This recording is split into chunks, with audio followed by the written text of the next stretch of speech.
Wakolosai sura ya 4 mstari wa 2 nasema dumuni sana katika kuomba. Wanauliza watu ni jambo gani tunadumu katika kulifanya? Wengi wajibu lao ni kula. Lakini ukweli ni kwamba hatudumu katika kula, kwa sababu hapa sasa hivi hatuli. Kwa hiyo hatudumu katika kula.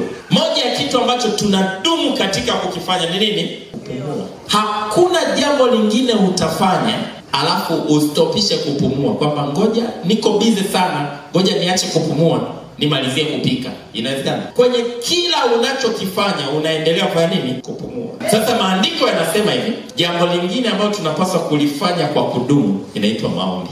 Dakika ambayo utasema nipumzike kupumua, maana yake umepumzika kuishi. Umefanya nini? Umekufa. Na ndivyo ilivyo. Mkristo ambaye ataacha kuomba ni Mkristo ambaye anaelekea kufa.